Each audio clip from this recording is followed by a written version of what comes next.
Hi అండి, అందరు నమస్కారం. నా పేరు కిరణ్. ఇప్పుడు మనం మాట్లాడుతున్న బ్రహ్మముడి సీరియల్ ఎప్పుడు ఎండ్ అవ్వచ్చు అనేది ఒక క్వశ్చన్. అలాగే బ్రహ్మముడి ఎందుకు స్టోరీలో ఏం లేదు అనేసి అంటా ఉంటారు. బ్రహ్మముడిని ఎందుకు ఎండ్ చేయాలనుకుంటా ఉంటారు. రుద్రానికి ఎప్పుడు శిక్ష పడే ఛాన్స్ ఉంది. అలాగే మన రాజు కావ్య ఎప్పుడు కలుస్తారు. అలాగే మనకి చాలా క్వశ్చన్లు ఉన్నాయి. ఇప్పుడు రాజు అయితే మన కావ్యాన్ని అయితే చాలా ఇబ్బంది పెట్టాడు.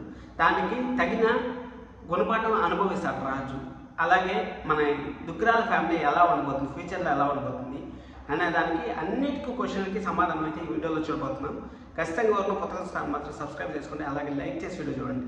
ఇప్పుడు ఫస్ట్ ఆఫ్ ఆల్ మనము సీరియల్ ఎప్పుడు ఎండ్ అవుతుంది అనేది మాట్లాడుకుందామంటే, సీరియల్ శుభం కార్డ్ అనేది మేబీ ఇంకో 4 months పట్టచ్చు, లేకపోతే 1 year కూడా పట్టచ్చు. టైం చేంజ్ కాకుండా 1 o'clock యాక్టివ్గా కానీ ఉంటే సీరియల్లో టైం చేంజ్ అయ్యే సమస్య లేదు, టైం ఎండ్ అయ్యే సమస్య లేదు. ఎందుకు చెప్తానంటే ఇప్పుడు వరకు 700 episodes వచ్చింది, ఇంకా 500 episodes మనకు ఈజీగా ఉంది స్టోరీ.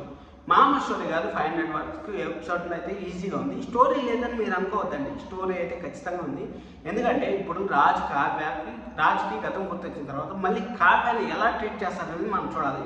అక్కడ కావ్యాన్ని ముందుతో గతం మర్చిపోకముందు లవ్ చేశాడు, ఇక్కడ గతం మర్చిపోయిన తర్వాత మళ్ళీ రిటర్న్ వచ్చిన తర్వాత ఎలా ట్రీట్ చేస్తాడని చూడాలి. ఇంట్లో అందరూ హ్యాపీ మూమెంట్స్ అయితే ఉన్నాయి, హ్యాపీ మూమెంట్స్ ఉన్నాయి. కానీ మళ్ళీ రాజు గతం మర్చిపోయి ఇంటికి వచ్చిన తర్వాత మళ్ళీ వీళ్ళు అనామిక కానీ వచ్చి ఏదైనా ఇబ్బంది పెట్టే ఛాన్సెస్ అయితే వెరీ హైగా ఉన్నాయి. ఎందుకంటే స్టోరీ జరగాలంటే అనామిక కరెక్ట్గా మళ్ళీ రావాలి.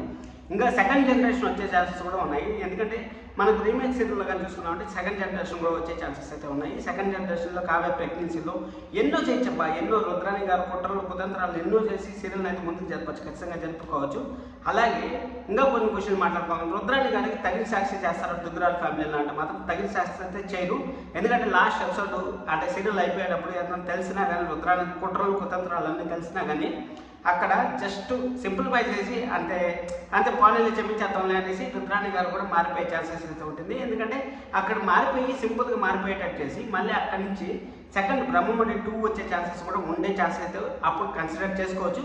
ఇప్పుడు బ్రహ్మముడి తక్కువ చేసి మాట్లాడుతాను, ఎందుకంటే బ్రహ్మముడి వచ్చిన యాక్టర్స్ ఫేము ఇంక ఏ సీరియల్కి రాలేదు. 100% బలగొద్ది చెప్పచ్చు, బ్రహ్మముడికి వచ్చిన ఫేమ్ మాత్రం ఏ సీరియల్ యాక్టర్కి రాలేదు. బ్రహ్మముడిలో డ్యాన్స్ ఐకాన్ కానీ అలాగే మనకి ప్రాజెక్ట్కే కానీ ఎన్ని ప్రాజెక్టులు చేస్తా ఉంటారు. కావ్య గారు కానీ మానస్ గారు కానీ నెక్స్ట్ లెవెల్లో చేస్తా ఉంటారు. అసలు నిజంగా వాళ్ళకి వచ్చిన ఫేమ్ని మనం తక్కువ చేయకూడదు. ఇంక వేరే సీరియల్కి ఇంత ఫేమ్ రాలేదు.